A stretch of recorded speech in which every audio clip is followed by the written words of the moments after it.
Welcome to episode 112 of the Daniel Yoris podcast with today's guest, Jeff Dalzell.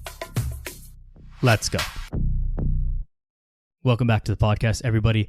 Joined here today by Jeff. Jeff, what's going on, man? We've already been talking for a while as coaches go who actually know each other. It's like we set to talk and then we just talk and like, oh yeah, we're supposed to be recording this and like adding something to this. But what's going on, man? Thanks for being here.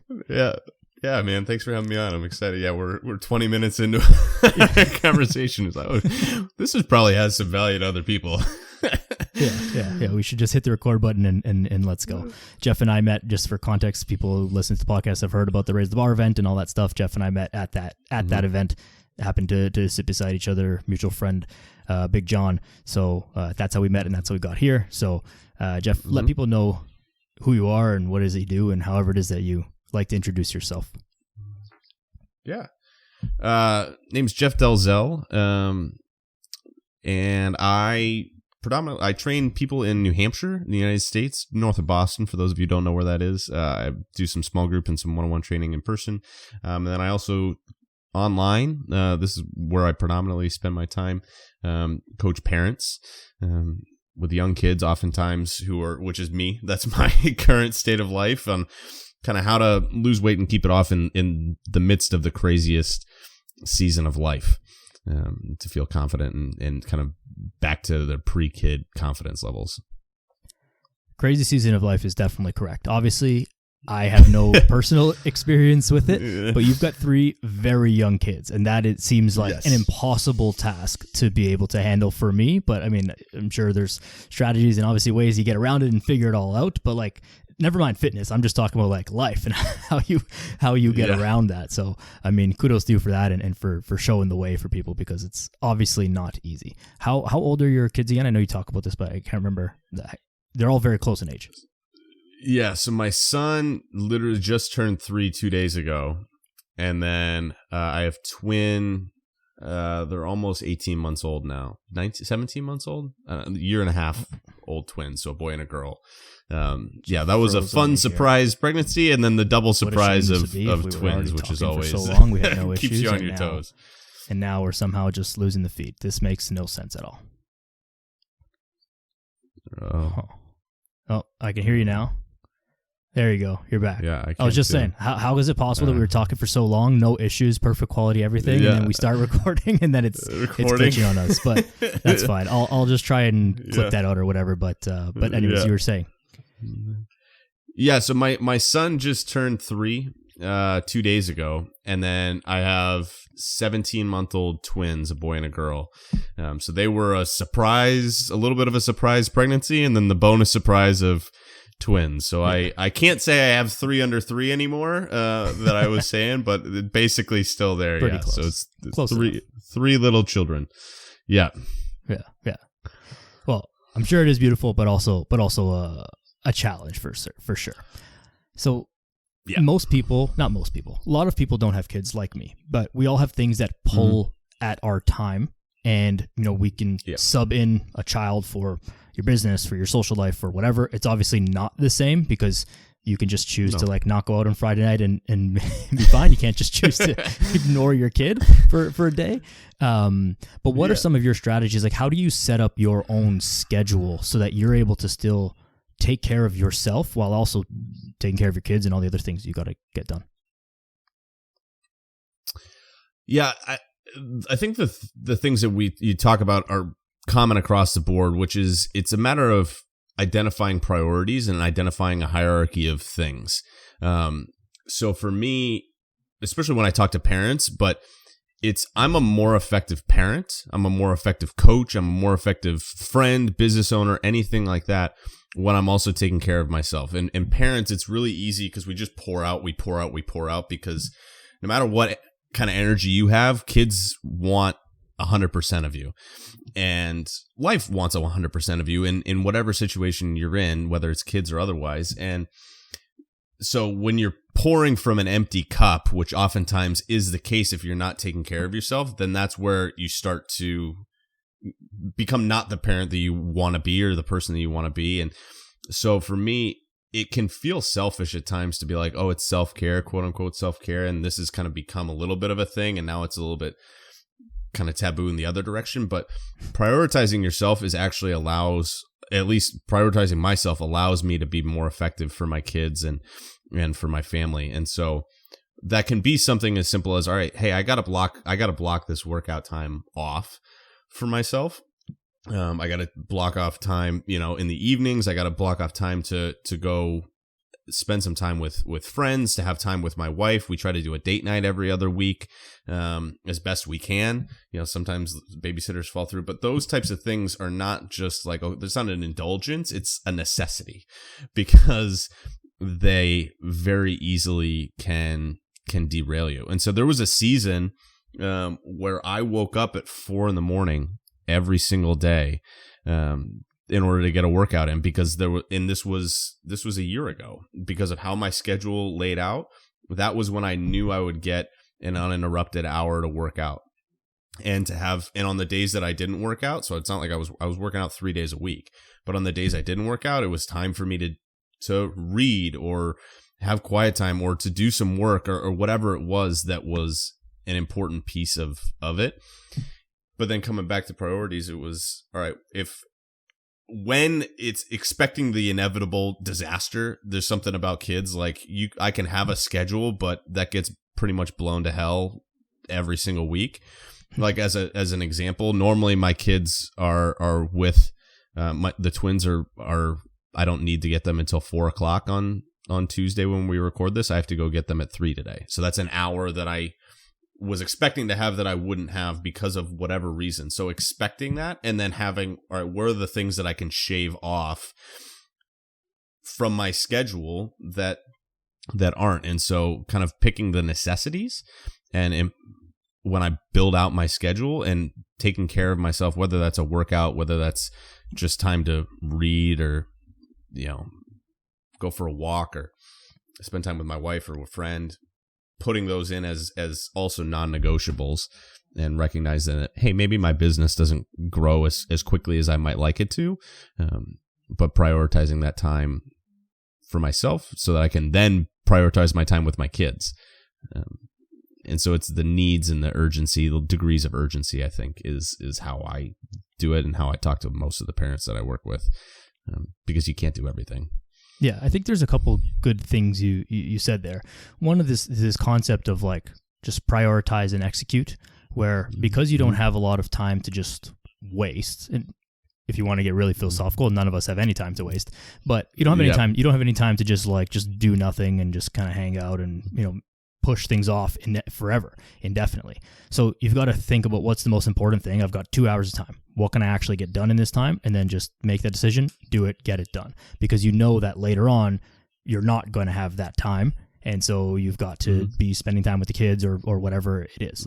I think another concept here is this whole concept, something that I talk about often, is like training hard when you can, when you know that this week looks like a normal schedule, let's just say, for you. Yeah. And like, all right, I can get in 3-4 solid workouts, whatever your program is, and you can push that, because you know that next week you might not be able to work out, or inevitably something is going to happen. One of the kids is going to get sick. They've got to, their babysitters fall through, whatever it is. And so then you're going to have to workouts are going to have to fall by the wayside, because you've got to sleep, you've got to take care of the kids. And so it's like push when you can, because you know that something is going to happen at some point where you're not going to be able to do it. And so you want to kind of like bank those workouts, so to speak. It doesn't, obviously we know it doesn't really work like that, but you're kind of banking those workouts so that you get it in when you can, because you know that eventually that's going to go away. So I think that's like a hugely important point for people at all, in all stages of life. Like if something crazy happens in someone's job, it's a busy time, whatever, you've got to work late, whatever, you might have to skip your workouts, and that's okay, but it's more okay if you've been pushing hard when you were able to. Well, the other side of it too is building in some flexibility to your schedule, so for the inevitable things like you're talking about. So let's just say that I'm of the mindset that I'm going to do 5 workouts a week, and I'm going to do some sort of, let's get really kind of into the nitty gritty. Like I'm going to do a bro split for anybody who's, like I'm going to do body parts. I'm going to do chest on Monday, and I'm going to do back, whatever. That doesn't allow for as much flexibility, because if you miss, let's say Thursday, and Thursday was leg day, well, now you're either playing catch up or you're going to go a full week without training your legs, and that's how you start to look like a flamingo, skinny little legs and just all poof up top.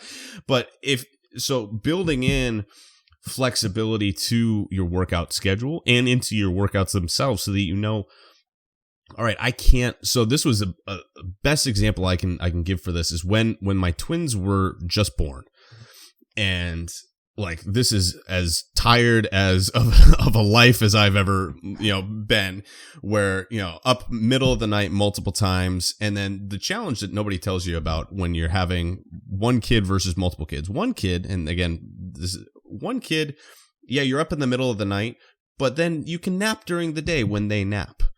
When you have an older kid, like I had a toddler and then the twins. Now the twin part of it is its own adventure, right? But you're up in the middle of the night with the baby, but then the toddler is awake during like at 6 a.m. and ready for the day.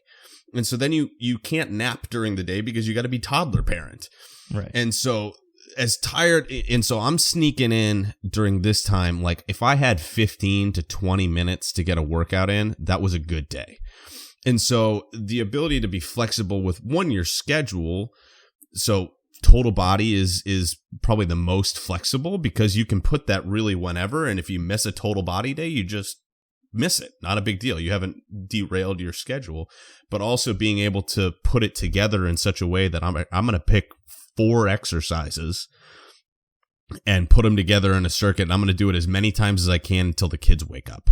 Yeah. And I'm going to go heavy. I'm going to quick warm up, and the whole thing is 18 minutes. I got 1 set of dumbbells, a bench, and I'm in the basement. And to be able to have that flexibility so that it's not all or nothing, but finding that middle ground in the midst of those busier schedules, because then you can expand it, certainly. Like you said, go harder when you can, but have the ability to not totally I have to do the hard or I can't do anything at all. But being able to find some sort of a middle ground that you're not totally doing something very different from what you would normally do allows it to still feel like you check the box, even though it's not like, oh, I did the poor man's version of it today. It's like, hey, I got a workout in today. Was it a 10 out of 10 workout? No, but it wasn't a 0 out of 10 workout.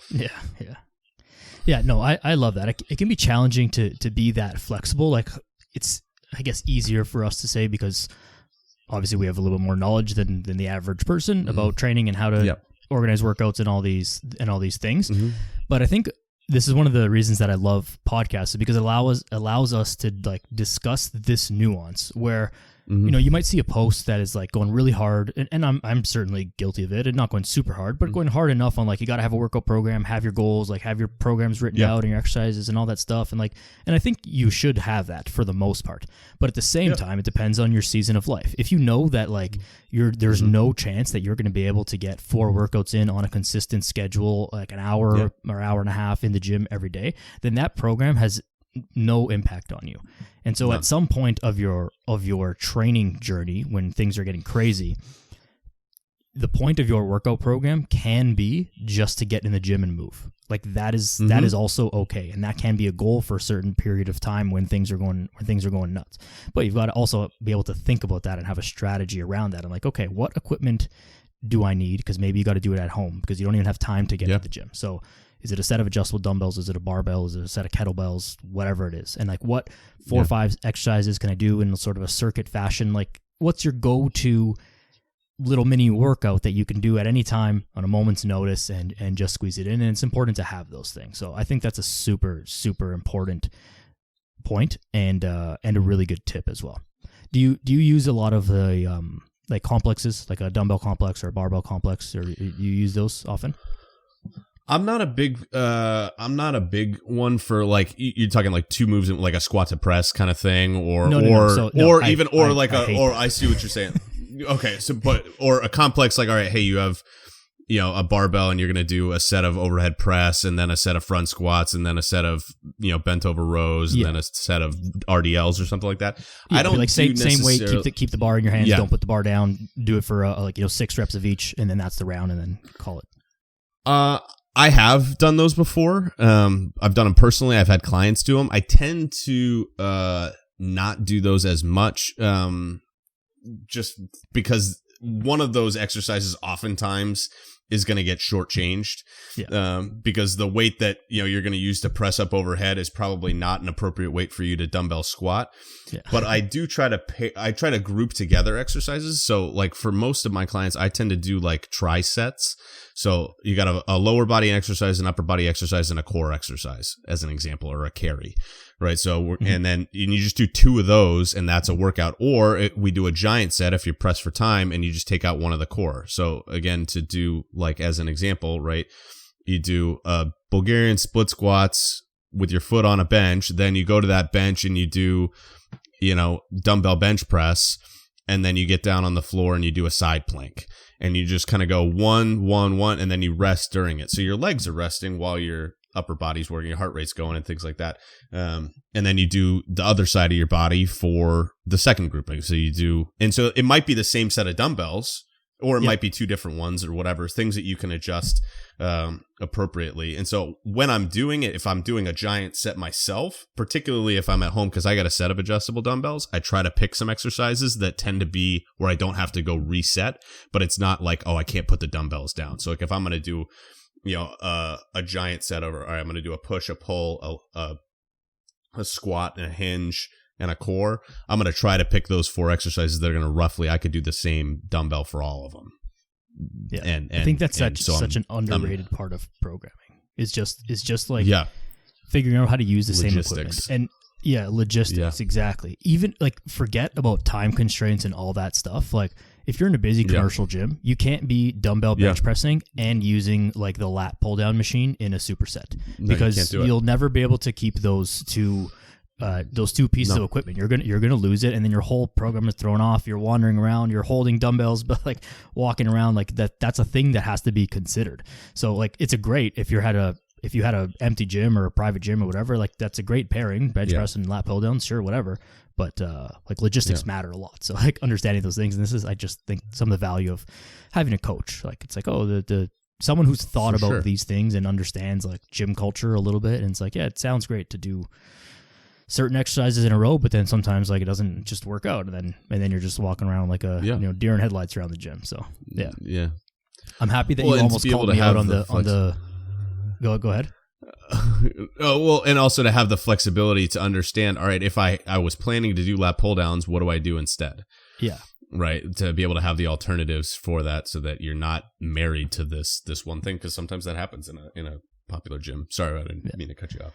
No, I was just gonna say I'm happy that you almost you were ready to call me out on the paired exercise, not the paired, like the combo exercises of like a squat and a press, or like a row and then a hinge. Like I can't, like, I mean, listen, I'm all for like, go work out and have fun and like do your thing, but like when you're doing like a row or like a lunge and then a bicep curl, or like a row and like a rear delt fly. Yeah, like a rear delt fly in a RDL. I've seen it's like a rear delt fly. You might be using 5-8 pound dumbbells, and like an RDL, you could be 50, 60, 70. The 100 is not unreasonable. Like those are not the same thing at all. And I just don't understand. It's not the same thing.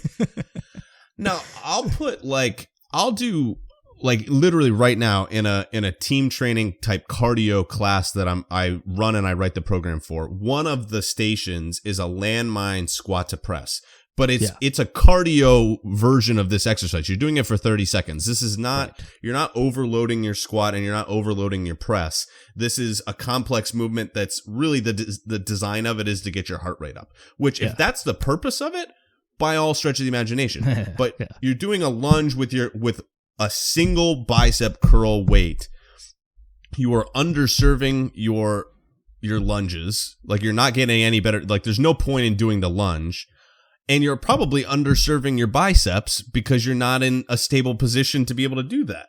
And so neither one is. Now, if your goal is to get your heart rate up and it's cardio and you're just moving and all these things, Absolutely. Are you getting stronger at either one of those exercises by doing it? No, you're not.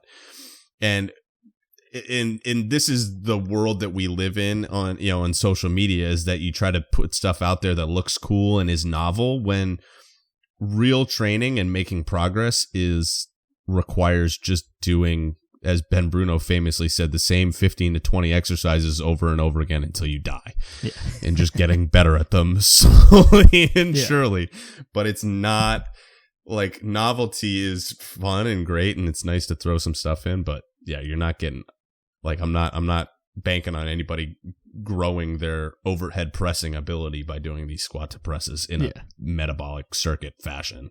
Right. And I think that's another important distinction, is that, one, it's the purpose of it is cardio, and it might even be like a power exercise. Like, you could make the same argument that like a clean and jerk is like so unspecific that's like, well, why wouldn't you just do like different things? But the point of that exercise is generating like power from your whole body kind of thing. And so like a landmine squat to press would be the same type of thing, but you can, if you can imagine in your head, like a lunge bicep curl is not that. There's no full body power generation that's happening there. You're just combining stuff for the sake of combining stuff. And like always, we've already said it, a few times each, like, if you just want to have fun and get your heart rate up and get sweaty, like, by all means, do whatever you want. Just don't call it strength training. And honestly, you have to not expect to really improve your body composition or your strength at that point, because you're just not doing the things that are conducive to doing that. And that's the hard truth. And that kind of sucks, but that is what it is. But then going back to what you said before, because this is, I think, because I teach classes at a gym, right? So I have small group kind of personal training where we are progressively overloading, meaning that we're doing the same exercises for at least 4 weeks at a time, and we're trying to improve, whether more reps, more weight, more mechanical difficulty, slower, whatever, etc. That's that. But I also do run this team training type class where it's like, you just come in, and, we're here and we're just going to 30 seconds on, 15 seconds off, a couple times at each station, move around the room. The whole thing takes 38 minutes or something like that, and we're done. Your heart rate's up. And that's a cardio class. Like, we can't think that this is, and there's incredible benefits to doing something like that. Now, there's some strength training in there to some degree as well, but in terms of the movements, but you're not doing them as progressive overload. Like, you're doing some things there that are, getting the movement patterns down as well. But there is benefit to going to a class and doing it. But the benefit is not necessarily you're going to get stronger, build more muscle, etc. You're going to get your heart rate up, which is a great thing. But Jordan Syatt actually just said something about this 2 days ago. It was like, if getting your heart rate up was all that it took to lose body weight, all you would do is just sit on the couch and watch a horror movie and you get ripped. Getting your heart rate up is not the key to changing your body composition. It's a good thing for your overall health and fun, and getting part of it and doing all that stuff is wonderful. But in changing your body composition / improving your health, you have to be a little bit more structured with what you're doing, including your cardio. Yeah. And so having some fun with your workouts, going to do a class is fine, but don't expect to go in and do a class where it's different every single time, or you go in and you're just, you're sweating your butt off. Expect that to make the changes that you want to make to your body composition. Yeah. And I think it's about being honest about what that thing is.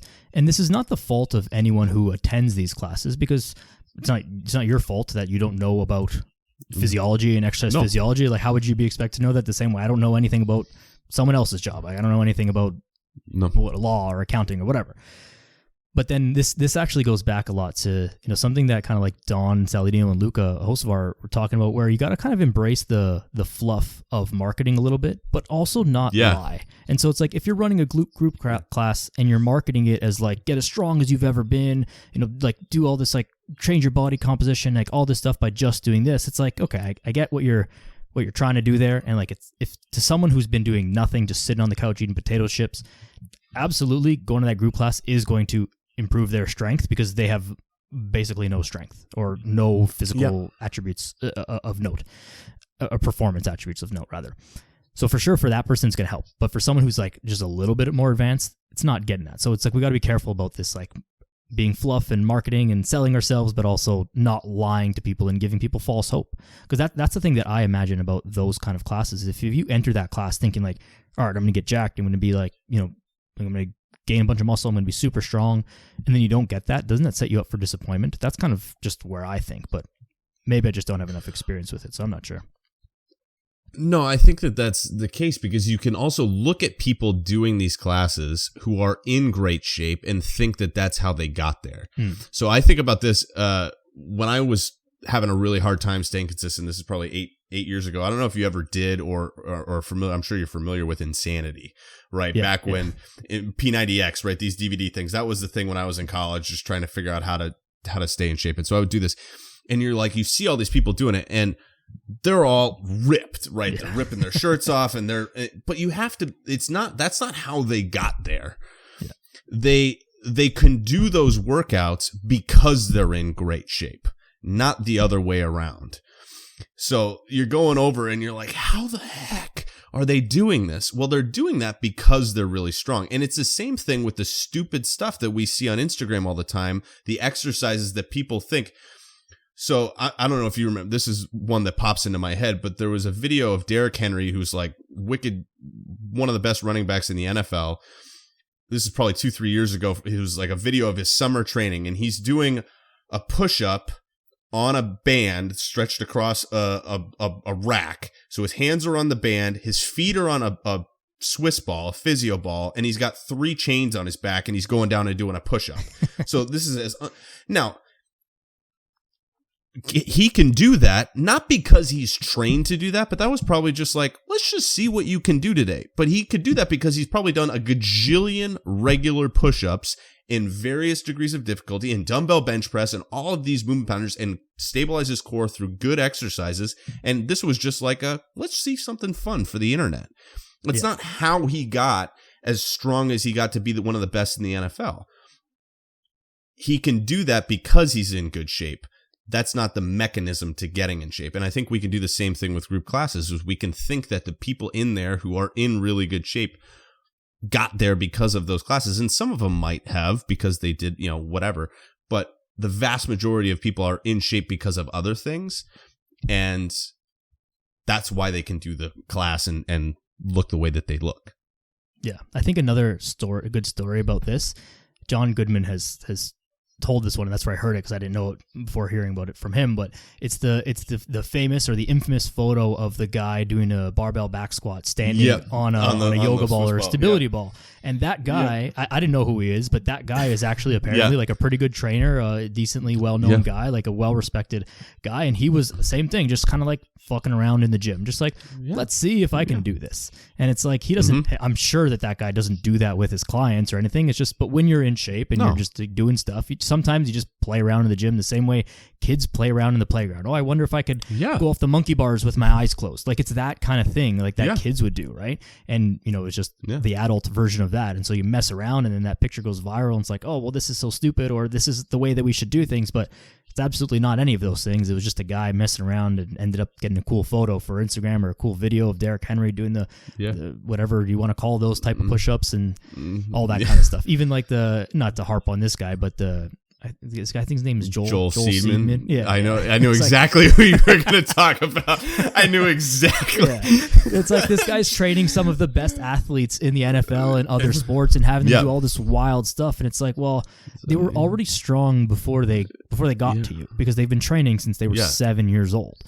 And like, if anyone's ever these are the best athletes in the world. Like, you didn't make them elite by your crazy exercises. Ben talks about this all the time. He's like, training athletes is the easiest thing in the world. I train Division I girls lacrosse athletes, and I can give the most half-assed, like, horrible demonstration of an exercise, and they'll do it better than I can because they are elite level athletes, and they do it so strong. It's not because I'm so great. It's because they are elite level athletes. Yeah.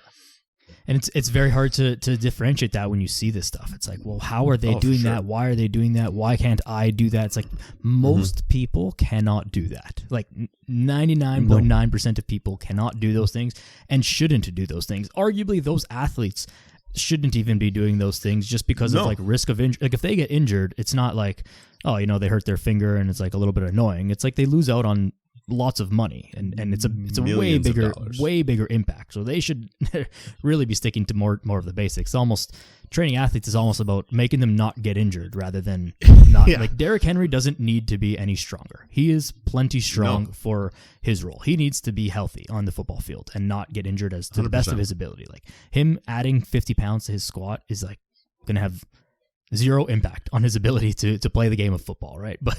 But sure. if he can do those training things and has fun and it's cool and gets followers, maybe we're doing it wrong, Jeff. I don't know. Maybe we're doing I don't know. Well, so like I'll get people who will send me stuff like that. Like I'll have clients or people like that. Like, what do you think of this? And they've gotten to the point now where they'll do it just to like hear me go off about it, just to get me like amped up, because when anybody comes in to train with me or anybody comes into a new class or anything like that, I say there's one rule in this class. One rule. Don't get hurt. That's the number one thing. Like because if you get hurt, and we talk about it, the stakes are higher for guys like Derrick Henry, right? But the stakes are just, similarly high for us in that if you go to the gym and you do something dumb or you push yourself beyond what you're capable of, then you're going to not be able to come in and work out the next time. And we talked about at the very beginning, the consistency trumps everything else when it comes to training, nutrition, any of it. We have to do it with consistency. So if I go in and I push myself really, really hard for one workout, and that workout's a 10 out of 10, but then I'm so sore that I can't sit on the toilet for a week and a half, and I can't do any more workouts, well, what was that workout worth versus going to like a 7 out of 10 and being able to come back again 2 days later and again 2 days later? So by the time I get back to Monday, I've done 3 workouts for the price of 1. Right. The other way around. And the same thing when we get hurt. So this is the reason why good trainers like you and Ben and Donna and Luca and all these guys are so concerned with like doing the basics and doing them well, is because the risk reward is so important. And why is the risk a problem? Well, because then you can't come and train. And it's more important for you to show up and even do the more boring, maybe a little bit less weight and keep showing up, because it's not about what can you do in 6 weeks. It's what can you do in 6 months or 6 years or 60 years, can you keep doing this? It's more important to keep showing up. And the high level of that is Derrick Henry. But even for us to see the progress that we want to see, we got to be able to keep showing up. Yeah. I think even forget about your gym progress. Say in your example, in your life situation, you go to the gym, you're messing around, you hurt yourself, you hurt your shoulder, your elbow or something, whatever, and you come home and one of your kids is, "Daddy, pick me up," and you can't pick him up. That hurts way more for you than most things. Or, okay, let's play with the trucks on the floor and like, I can't bend down because my back, because my knee, because, whatever. Like that must hurt. I have a moment like that, and it was, so it was shortly after, I don't remember. It was my oldest son was probably 9 months old. So he was old enough that he was kind of crawling around and he kind of knew who daddy was and whatever. And it wasn't even ridiculous, right? I was just doing a barbell deadlift, which, isn't a bad exercise. It probably wasn't, but that I tweaked my back maybe doing it, but I felt fine afterward. But then I literally bent over to lift up the toilet seat and fell to the floor and like had to crawl myself. And I was laid up for 3 or 4 days and like couldn't really move. And my son would like crawl over to the side of the bed and kneel down and hold his hands up like, "Daddy, pick me up." And I couldn't do it. And his like little 9-month-old heartbreak was the worst. And it was a moment for me. I'm like, I will never again let the gym impact my ability to take care of my kids. And so that's an extreme version of it. But even going back to the like, I'm going to obliterate myself with this workout and I'm so sore that I can't chase my kid around the yard. Yeah. Like how like from a logical perspective, how dumb is it? Daddy can't play tag because I went too hard in the gym this morning. Or the flip side, I literally have had parents who went so far the other way that were like, "Oh, I don't want to do this because I don't want to be tired for the gym later. Oh, wow. Like, all right, we've missed our priorities here. Like, the point of the gym is to allow us to live the rest of our lives with confidence and comfort and be able to do the things that we want to do. Unless you're a professional powerlifter, bodybuilder, or actor and get paid to do this, the gym is a means to an end. And so if what we do in the gym doesn't allow us to do our day-to-day, we're missing the point of the gym. Yeah.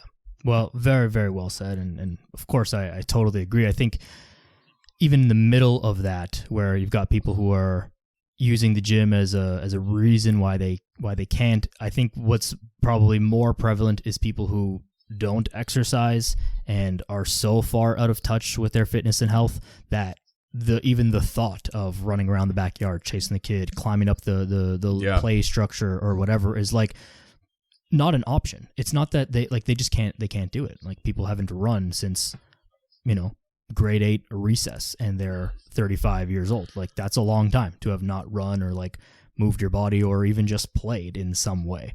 And so I think that, probably doesn't affect as many people who would be listening to this, because I assume if you're listening to this, you at least somewhat care about fitness or health in some capacity. But there are many people who just don't exercise at all, who've got nothing going for them. And then when it comes time to pick up the kid, throw them up in the air, play in the pool, whatever it is, it's just not a possibility. And they try. And that seems like very sad to me. And because the kid doesn't understand, like you said, like your son is looking up at you, he can't understand. They're like, oh, daddy's back hurts. Like, that's not. And now in your case, that was a freak accident, and like those things will happen, but it's after a few days or a couple weeks, it's over and it's done. But it sounds like something that you're not going to forget. So that will carry you through. Like, this will never happen again, as to the best of my ability. Yeah, for sure. Well, and that's it changed the structure, the way that I do my lifting, right? So I was going for like a 1 rep max on a barbell deadlift, which I have no business doing. Like, there's no reason for me to do that at this juncture in my life. So I've changed some exercises around. So I do, trap bar deadlift now, which is it's way more friendly. I've had no issues with my back doing trap bar deadlift, where I've had issues with the barbell. And again, there's no magical exercise. There's nothing better or worse about it. But then also, in doing that, you become a little bit more, when you find stuff that works for you. So then, when we were just talking about before this, when I went to Luca's gym, so I went to an event, probably a month ago now, with some of the other trainers, and I'm lifting in a room full of a bunch of trainers, right? So we're all like, yeah, we're going to do nuts stuff. And then we're doing trap bar deadlift, and Luca puts on more weight than I've ever done in my life for trap bar deadlift. He put it on, and I was like, all right, well, I'm not gonna be a pansy and not go for it. Like, Luca and Don they're yelling at me, right? And there's a video of it where my last rep is not flawless form by any stretch of the imagination, but pushing through it and got this, and I did 5 reps, and I was really proud of myself, and it was like, hey, hooray, this is great. And it wasn't flawless, but I was not sore at all. The next day, I flew across the country back the next day. So sitting, and I was fine. I came home that night. I lifted my kids up over my head, and I was fine as a result of doing the other things for months and months and months and months, so that when the situation came my way, and now this was a lifting situation, but when something comes in front of you that maybe you haven't trained explicitly for, this is going back to the Derrick Henry thing. I haven't trained explicitly to do that lift at that volume, but I was like, I can give it a whirl. It's like if somebody were to come to me right now and they're like, hey, do you want to go hike this large mountain? I'm not hiking right now, but I have no problem thinking that I could go do it because I've trained in other things, and I'm ready to say yes. And the same confidence comes with, how you feel about your body, right? To not feel like, okay, I'm self-conscious if this person wants to go to the pool, or my kids want to go swimming, and all of these things, to be able to just feel the freedom to do whatever kind of comes your way, and not be hesitant to, oh, am I going to hurt myself? Am I going to be able to do this? Is everybody going to be looking at it? Am I not going to feel good?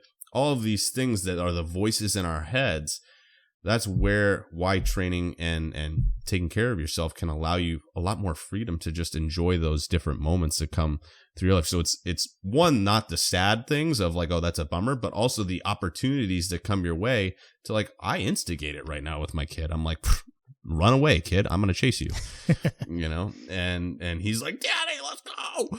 Yeah. And I'm right after him. And to be able to do that versus be like, oh, I'm just wiped out and don't want to do it. Like there's freedom that comes with taking care of yourself.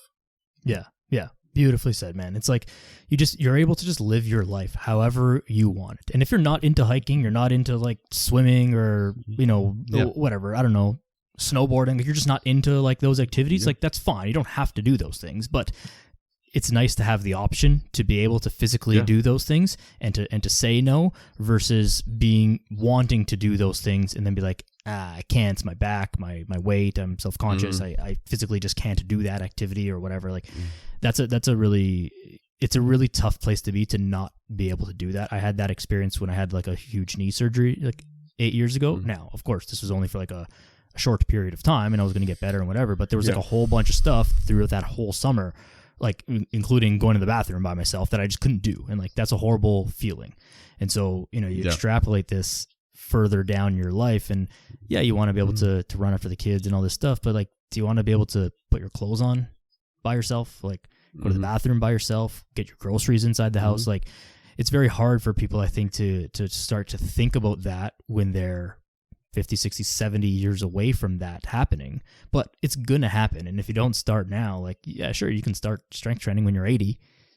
You'd be better off if you started when you're 30, right? Yeah. And it's just about getting real life in. Yeah. Well, so I heard this before, and the phrasing of it, I kind of like, is it, if you want to feel like you're 40 when you're 60, you need to train like you're 40 when you're 20.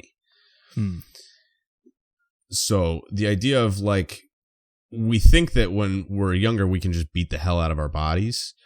And to some degree, our bodies are going to bounce back a little bit better, but it's wear and tear. Like our bodies are like a car, you know, like all you have to do is you just look at some of these like NBA players who are 7 feet tall, but are like hunched over now because they just beat the heck out of themselves when they were younger.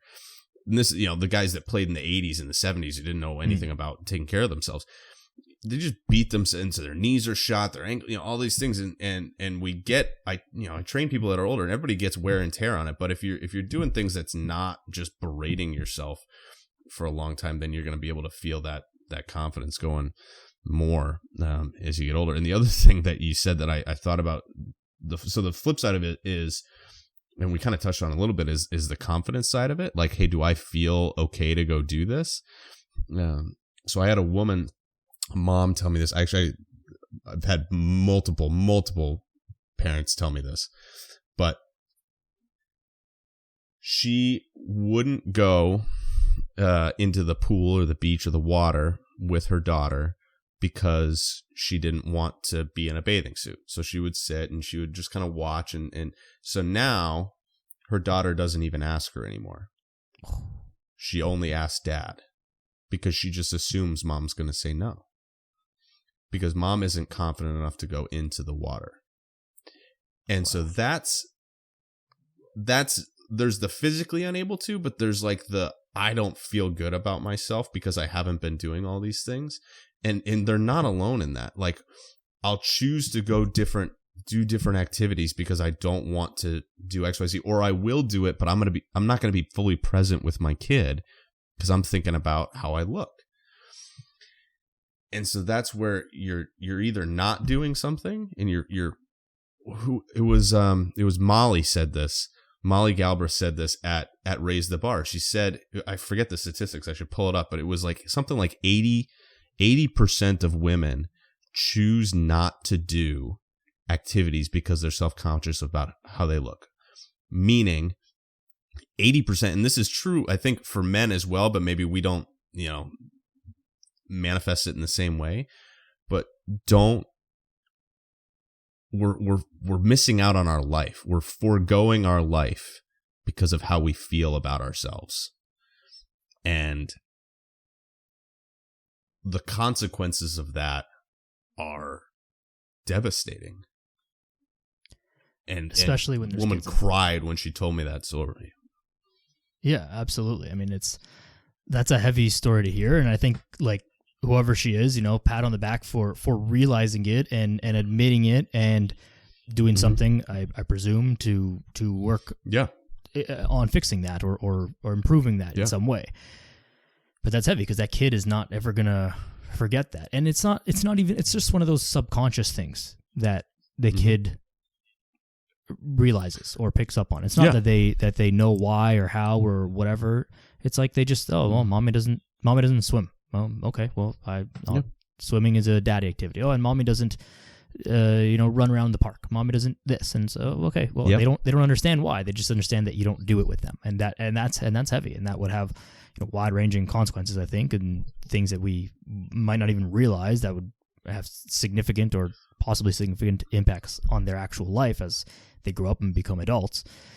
But that's really heavy. And that's the whole reason. Like, I think, as young guys and whatever, and being jacked and shredded and whatever, like, that's cool. That's great. Like, I love lifting heavy weights and like doing the thing. It's awesome. It's not something to like to shit on. But these are real life things. These are the things that matter. That is overwhelmingly going to take up more of your time. Even the way that you described like your trap bar deadlift PB at Luca's event. It's like, yeah, it was awesome. But like, hooray, and all right, on to the next thing. Like, hitting a PB is awesome. It's a great feeling, but like, it's kind of then just like, all right, well, take my shoes off and go home and get on with my day. It's unless your job is a pro athlete or something, then it matters, but that's not most people. Infinitely better for me than that in the span of 24 hours was coming home and being able, when my kid ran up to me and yelled daddy and smiled and ran up and I grabbed him and lifted him up above my head. Yeah. That was indescribably better for me. Again, there's nothing bad about these things by any stretch of imagination of wanting to lift or being part of it or look good, or there's no qualms about that, and every season has its own benefit, but there's something to the life that's lived outside of the gym. Yeah, I think this is actually a good point to transition just a little bit, because I know that you're going through a fat loss phase and you've been doing an awesome job of documenting like the whole process on your Instagram, which I can only imagine has been super helpful to people. But can you just outline a little bit about, one, why you're doing it, and then two, like what your sort of rough structure is about how you're going about this for yourself? So there was kind of two sides of how I ended up here. So I've never really done, I've never subscribed to the bulking and cutting mentality. I've never really, had anything like that. And I've just always kind of been like, all right, I eat since in the last, it's been probably 7+ years that I've kind of been on my fitness track and stayed consistent. I've always just kind of been like, all right, I eat the way that I eat, and I kind of looking to kind of maintain and get stronger and whatever. And that's how I've done it. But this winter I was like, I'm going to give it a whirl of try to add some muscle. Also with the mindset of I'm probably going to put on a little bit of fat with this, because I also wanted to, I saw, like, full disclosure, I saw Jordan Syatt did this and then Daniel Rosenthal did this as well. And I was like, I think that that's really cool and would be beneficial, because I think that it's easy for you and I to be like, oh, everybody's done this because we see Jordan and we see Daniel and we see other people doing this. And I'm like, most of the people that are following me aren't necessarily following those guys. And so maybe haven't seen this. And so I think I was like, it could be beneficial for people to see, go through this.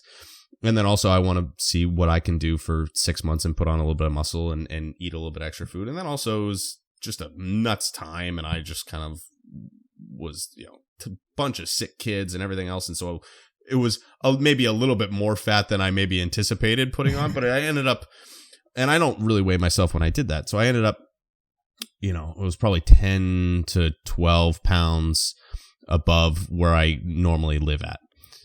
Starting, I'm about 3 weeks in right now.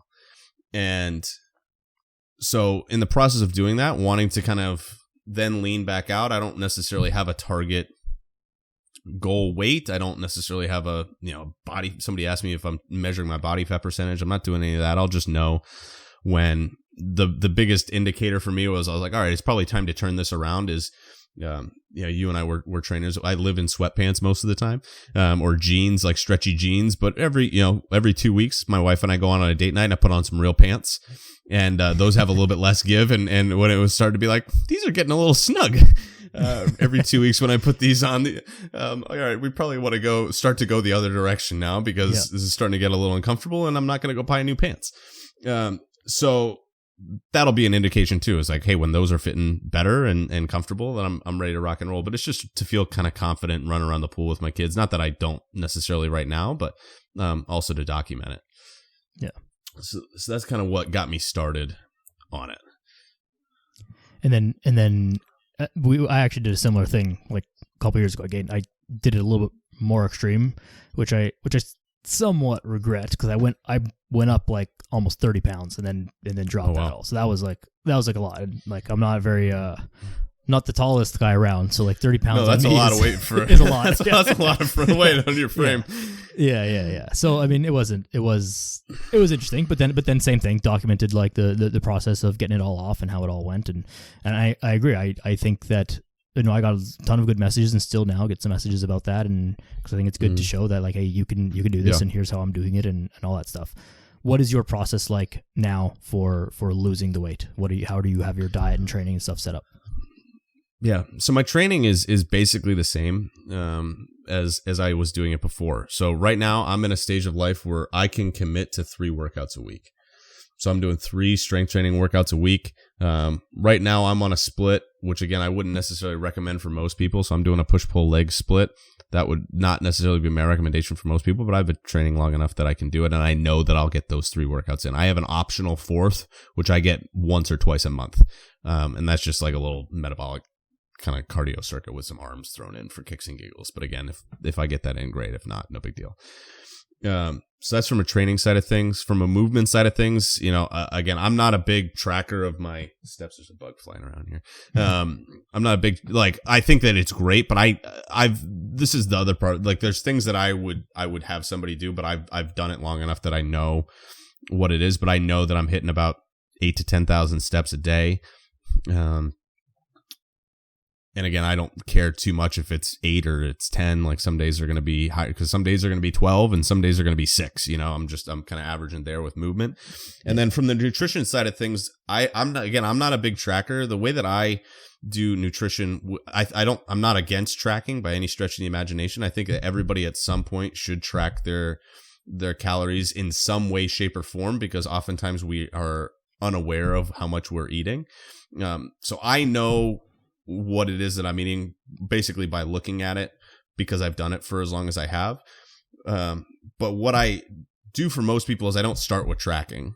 And this is how I haven't done it yet, but I probably will here in the next week or two. I'll probably track for a couple of days just to hey, I'm kind of curious where I'm at with what I've been eating.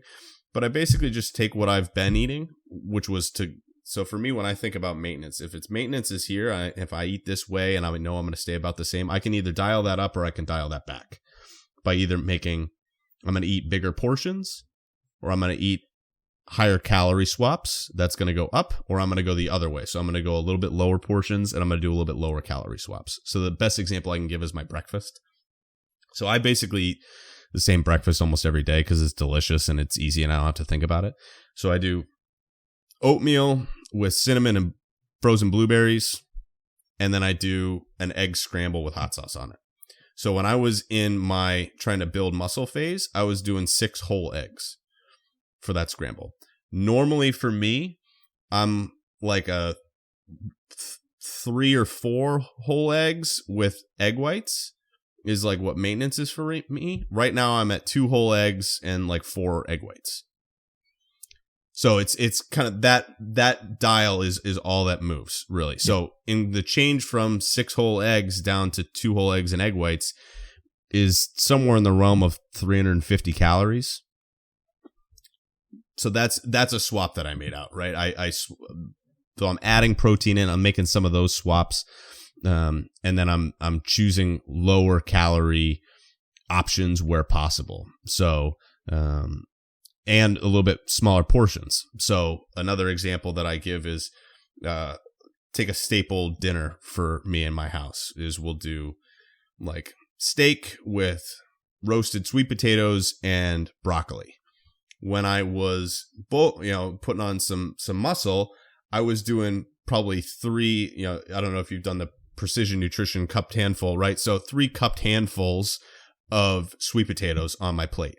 Normally I would do 2. Now I'm doing 1, and I just fill in the voided space with broccoli. Yep.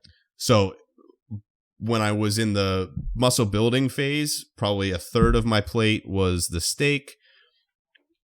Probably half of my plate to another third of my plate was the sweet potatoes, or probably half the plate sweet potatoes and the remaining amounts broccoli.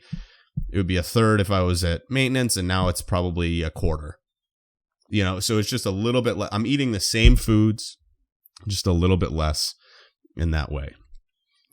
I think an important thing just to no, that makes perfect sense to me because excuse me, that's how I do things for myself as well. I don't track. Yeah. I have tracked in the past, and so same as you. It's like it's hard to talk about it sometimes because I think we're both conscious enough to realize that this is like a little bit more advanced or like end stage kind of nutrition where it's like, roughly enough by eyeballing and like feeling your body and your hunger cues and all this stuff, like where you're at and what you need to do to either gain weight or lose weight or maintain your weight. And that's fine. But for someone who's never tracked, it's very hard to eyeball that. And so it sounds like so simplistic, like, oh, just eat a little bit less potatoes or eat like 2 eggs instead of 3 eggs. And it is really that simple, but you've got to have that awareness piece built in before you're confident enough to do that with some accuracy. I think another thing to highlight with that is the actual discipline of doing that. Because you're not tracking it, you by default have to impose more discipline on yourself where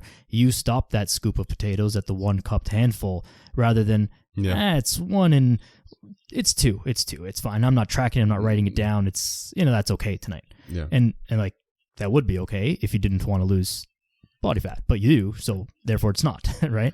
So I think those are just some important things to highlight about that, but I'm with you on like your system, and I totally understand it and totally agree with it, but I think, like you mentioned, it's probably not what you do for most clients as well.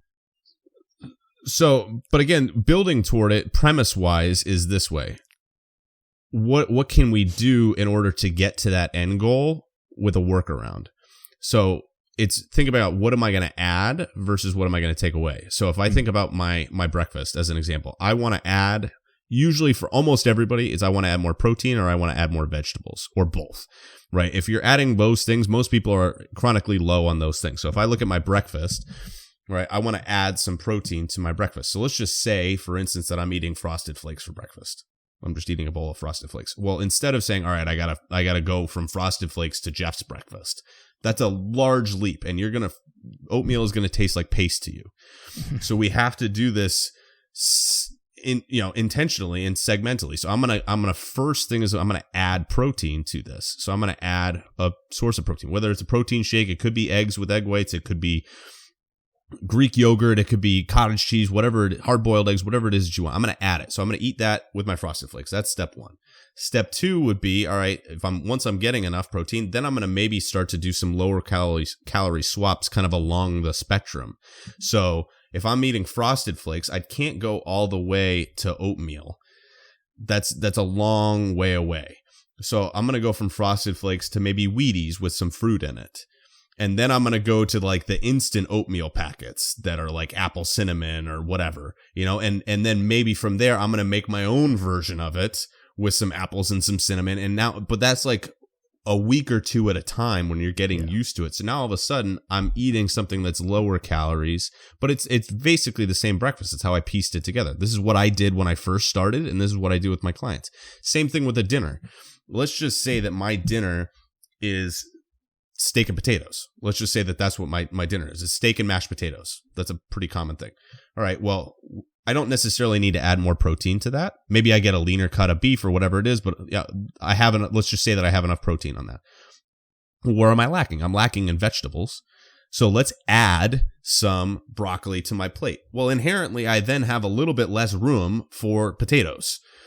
And I also probably have less room in my belly for potatoes because protein and broccoli are going to be filling. They're fibrous, they're satiating, they're going to fill you up for not as many calories. So then I start adding a little bit more, and I add a little bit more. And then maybe I start to swap out again the mashed potatoes with the sour cream and all this stuff in it. There's nothing wrong with that, but I start to swap that out for a lower calorie version of the same thing. So I go from that to, again, roasted potatoes. I put them in the oven, a little olive oil, salt, pepper. I roast them for 20 minutes, and all of a sudden, and it doesn't have to be sweet potatoes, right? It could be regular potatoes. Nothing wrong with that. But now all of a sudden, this looks a little different. And once I've done those activities and my meal looks like I'm in the ballpark, then I can start to track to get an idea of where I'm at. Versus if I come out of the gate and I'm eating Frosted Flakes and steak and mashed potatoes and I try to track it, I'm going to feel like crap because I'm nowhere close to my targets and I haven't built the skills up to know how to get there. So starting with that, and then eventually after you've tracked for enough time, maybe you keep doing it forever and that's perfectly fine. Or maybe you've done it long enough to know, all right, I can look at this and I know roughly where I'm at. But you have to have the skills necessary to do it. So that it's like if you went to the gym and somebody put 225 on the bench and you've never done a push-up before. Like you're gonna get buried underneath this. It's the same idea of telling somebody who's eating the typical American diet to try to track their calories and hit these macro totals when they don't have the skills necessary to do it. Now, tracking is important, like you said, to be able to get there and know what it is that you're doing, but we have to kind of get closer to it before we start to bring that into it. And then maybe eventually you can ditch it, or some people just do it forever, and that's perfectly fine too. Yeah. I'm 100% with you on that. I'm very much of the mind of like, let's make quote unquote healthier swaps. And I think we don't have to get too granular about that, but like, we know that Frosted Flakes are probably not the best breakfast, despite what the commercial says, part of a nutritious breakfast. but it's not really part of it's not really part of a nutritious breakfast. So like, let's fix the obvious issues here, and then we can start to get granular about, well, how many grams of oatmeal, how many grams of steak or potatoes or whatever, and then we can start to fix that. But it's like, I think that it's almost pointless to be tracking if your daily food is like Frosted Flakes for breakfast, McDonald's for lunch, and then you got like a takeout dinner of something else for dinner. Yeah. It's like, well, let's just make something easier changes here, because it's not just about fat loss and just about calories. Like, your life shouldn't be consumed by those things. There are other health implications. Like, yes, you can lose weight by eating McDonald's, but no, it's not a good strategy. A good example of that actually is Jordan Syatt's Big Mac challenge video, which is a very famous video for him. And it's like, he lost weight doing it, but he says like he feels like crap and didn't really enjoy it, but he did it for the sake of the video and for doing it, and it can be done, but doesn't mean that it should be done. So making some just swaps to build up the habit, and then you can start to get granular about tracking. And like for most people, they can more or less at least get the ball rolling and hit their goal most of the way there without really having to track, if you get intelligent about just being aware of what you're eating. Yeah, well, that's the awareness piece of it, right? Because a lot of people, I don't know if I've ever had a conversation with somebody where they're like, when I ask them how their nutrition is, and they're like, it's terrible, it's just awful. Like, most people are like, I eat pretty healthy, and they might actually eat what they think is relatively healthy, and for maybe even their main meals, it's halfway decent, but it's not that. Right. It's the stuff in between. It's the grazing. It's the snacking. It's the evening stuff and things like that. And so that's where, again, if you can make those meals something that's like, the reason why I eat that breakfast every day is because it's quick. I don't have to think about it. It's also delicious. I'm never sitting here being like, oh my gosh. Now, is French toast better than oatmeal with blueberries? 100% it is. Yeah. And that doesn't mean that I never eat French toast. But the idea that I'm going to do this with relative consistency means that I'm not starving in, like, you can imagine eating that amount of food. I'm not starving again in 2 hours. Yeah. Or I eat that amount of food at dinner. I'm not starving again in 2 hours to go into, eat a whole bag of Pirates booty. Yeah. And so having that, and then also giving yourself the flexibility too, and I'm sure you talk about this, I know you talk about this all the time, but the flexibility to, not be 100% all the time. So allowing yourself the ability to choose those things that really matter to you. So like my son's birthday, we talked about, my son's birthday was 2 days ago. The idea that I was not going to have a slice of cake on my son's birthday is ridiculous. I don't care if I'm in a fat loss phase.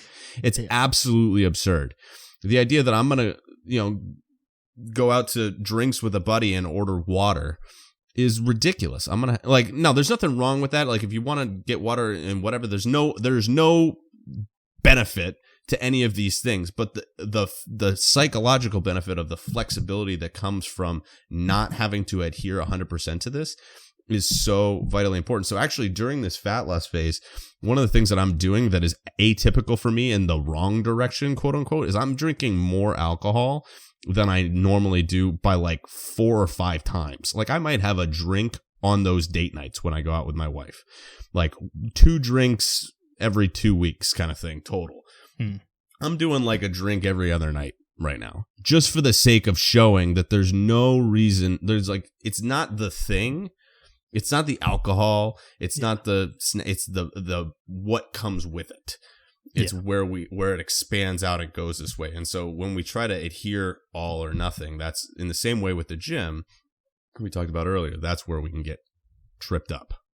Yeah. And I think even on that, another thing that you've been doing really well is highlighting the ups and downs of your weight fluctuations day to day, where it's like son's birthday party, birthday cake, had a drink, whatever, weight goes up the next day, no problem. You zoom out and you post, I think it was yesterday or the day before, your 3-week weight chart, and you see like the ups and downs in the graph. But like if you draw a line of best fit, if you go to back to grade 9 math class, it's like it's trending downwards, and like there you go. So like that's the thing to also keep in mind, is that you're not going to be perfect every day, and the weigh-ins or whatever stats you measure are going to reflect that. But as long as you zoom out a little bit and don't get so bogged down on the day-to-day changes, and you're doing the right things, you're going to see success. And you just got to keep that long game in mind, because it's not a short journey.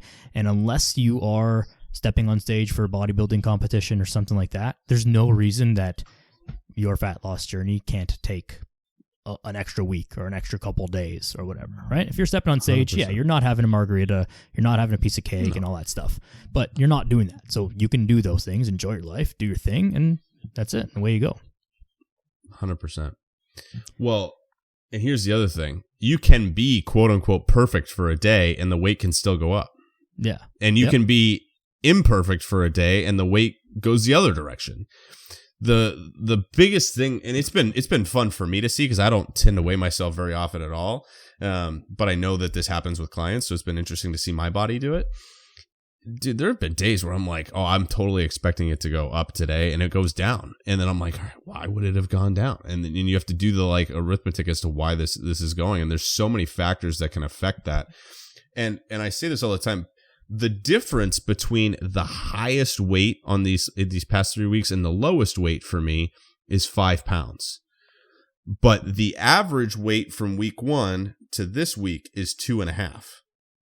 So if I took the averages of every day from week 1 to every day last week, it's 2.5 pounds. So I probably only lost 2.5 pounds, but there have been wild fluctuations, high peaks and low valleys during that time. And the steadiness of it is not going to be linear. You're going to have those blips up and down, but are we trending in the right direction? And it's taken me 3 weeks to even be able to see that trend, because there was a stretch for 7 days where my weight was basically within a half a pound for 7 straight days during this. And then it ticked up and then it plummeted down like 1.5 pounds overnight. Like these things just happen, and it's part of the journey. And we have to kind of detach from the emotional, oh, what did the scale say this morning?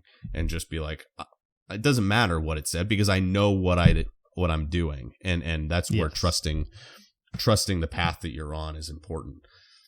Yeah. As long as you're doing the right things and you know that the right things should happen, and you give it a long enough time. If it's been 3 weeks and you've been doing everything correct, quote unquote, like, you've been on point, or so you think, and after 3 weeks, you've seen no change at all, no clothes fitting different, no change on the scale, no anything, nothing tangible, then you can say, all right, I'm probably like something's off here. Like I'm either not tracking or I'm not doing something right. Something is happening where it's been 3 weeks, there's been no change. That is I think a valid like amount of time. But if you look at the last 2 days, I'm like, oh shit, my weight spiked up. I should starve myself today. Like there's not enough time to be anything irrelevant, because like you said, there are so many factors, and to even try and figure out on a day-to-day basis why your weight blipped up or blipped down, you'll never be able to figure out that exact answer. Sometimes it might be obvious, like, all right, I had a later meal. Sometimes it's obvious, but sometimes it's really not obvious, and trying to figure it out is just a useless endeavor that's only going to make your head spin and probably make you feel worse about something that doesn't really matter. Yeah. And here's the other thing. This is also why weighing yourself, you either need to weigh yourself every single day or you can't weigh yourself really at all. Because if I had taken some of the, like, I just happened to weigh myself on the higher days, I would feel like nothing has changed. Right. Or I might have caught myself on a really low day and then it went up 3 days later and I'm like, well, what? Because my weight, again, go 3 days ago was my all-time low, quote unquote, on this fat loss phase. My weight today is over 1.5 pounds higher than that number. And if I had missed that, and it's about the same as it was a week and a half, 2 weeks ago. And if I had missed all of that, I would be like, I'm not freaking making any progress at all. So this is why you need to either, when it comes to the scale, you either need to weigh yourself every single day and track it like that, or you need to put it away and just not have that and use some of those other things that we talked about. Take measurements, progress photos. Those usually take 4 to 6 weeks to see any progress. Same thing with your clothes. Measurements you can do every couple of weeks to see it. But you can't or you weigh yourself at just a random time with, I wonder what I weigh right now. Like, that's just it's a really good way to upset yourself. Like, if I went and weighed myself right now, I would weigh probably 2 pounds heavier than I did this morning, especially if you weigh yourself with clothes or on some random scale, like that you just walk by, because they're different calibrations, It's just like, it's a good way to make yourself angry. Yeah. It's such a good point, because you can't possibly accurately predict the spikes and the valleys. And so if you just randomly do it, you might hit all of the high days, or a high day and then a really low day, and then so you have this really false sense of what's actually going on. So I think that's actually a fair thing to say. You do it every day, first thing in the morning after you go to the bathroom without any clothes on, or don't do it at all, because otherwise you're just guessing, and you're probably doing yourself more of a disservice than anything that's helpful or useful in any way. 100%. Good stuff, man. Thanks for sharing that. I appreciate you. Yeah, of course. Is there anything else that you want to get to? We're over an hour here, but I mean, we can definitely keep going. Is there anything else you feel like we've left on the table here? Oh man, we've left, I'm sure, many things on the table, but no, I mean, nothing necessarily comes to mind. I feel like we hit on quite a few important pieces here. So I really enjoyed this. Cool. Personally. Yeah, man. It was great for me as well.